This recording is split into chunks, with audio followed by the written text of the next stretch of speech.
বিৰুবালা ৰাভা এগৰাকী এনেকুৱা অসমৰ মহিয়সী নাৰী আছিলে যি আমাৰ ৰাজ্যত হৈ থকা উইচ হান্টিং মানে ডাইনী হত্যা যি এটা কুপ্ৰথা গোটেই সমগ্ৰ ৰাজ্যখনৰ বেলেগ বেলেগ প্ৰান্তত আমি দেখিবলৈ পাইছিলোঁ তাৰ এগেইনষ্টত তাৰ বিপক্ষে বহুত গভীৰভাৱে আৰু বহুত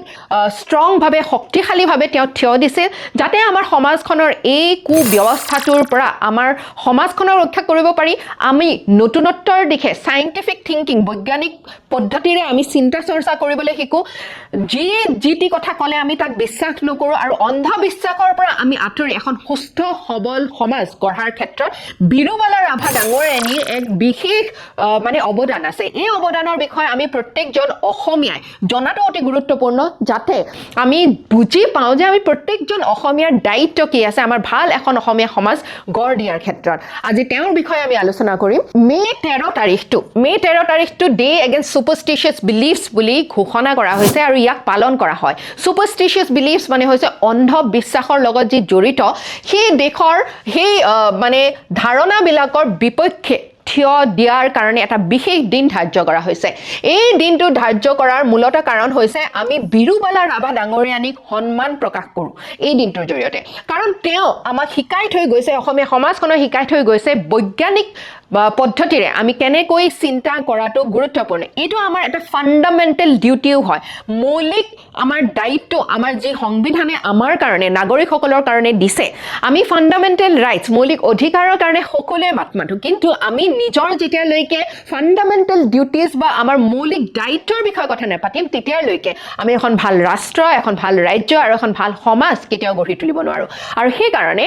এই যিটো দিন এই দিনটোৰ বিষয়ে জনাটো অতি গুৰুত্বপূৰ্ণ মে 13 তাৰিখটো য'ত আমি বেয়া যিখিনি কুপ্ৰথা আছে বেয়া যি অন্ধবিশ্বাস আমাৰ সমাজত বিৰাজমান আছে এই অন্ধবিশ্বাসৰ এগেইনষ্টত বিপক্ষে আমি ফাইট কৰিব পাৰোঁ আমি যুদ্ধ দিব পাৰোঁ আৰু আৱেৰনেছ আমি সমাজৰ মাজত এই কুপ্ৰথাবিলাকৰ বিষয়ে আমি মানুহক আৱেৰ কৰিব পাৰোঁ তেওঁলোকক সেন্সিটাইজ কৰিব পাৰোঁ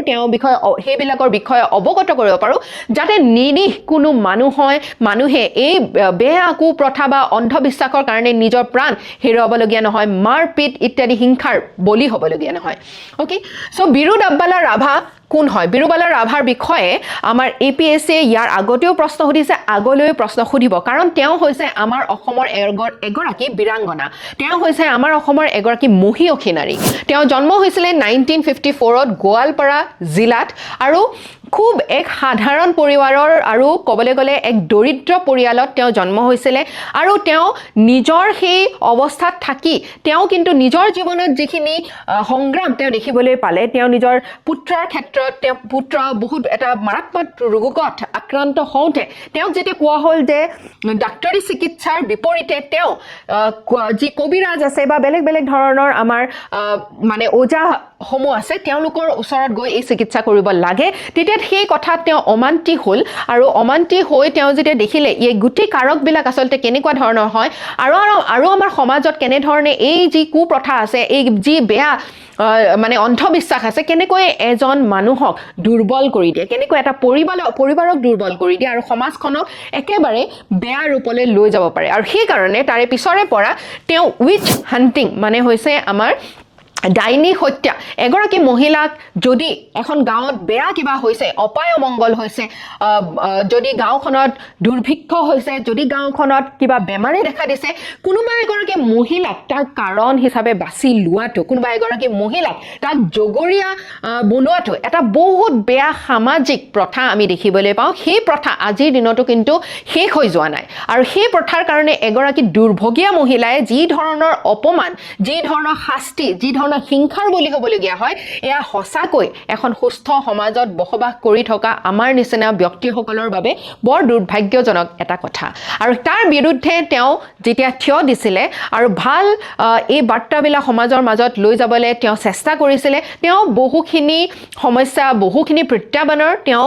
সন্মুখীন হ'বলগীয়া হৈছিলে কিন্তু তেওঁ সাহসেৰে সেই সমস্যাবিলাকৰ সন্মুখীন হৈছিলে প্ৰত্যাহ্বানৰ সন্মুখীন হৈছিলে কাৰণ আমি জানো সমাজত চলি থকা যি প্ৰথাই হওক সেয়া ভালেই হওক বা বেয়াই হওক সেয়া যদি আমি সলনি কৰিবলৈ যাওঁ তেতিয়া সমাজে বৰ ভালকৈ আমাক গ্ৰহণ নকৰে কিন্তু সেয়া কৰিবলৈ গ'লে আমি বহু লোকৰ কৰ্থনা শুনিবলগীয়া হয়, বহু লোকৰ বেয়া ভাষ্যৰ আমি বলি হ'বলগীয়া হয় আৰু তাৰ কাৰণে আচলতে বহুত বেছি সাহসী হোৱাৰ প্ৰয়োজনীয়তা আছে।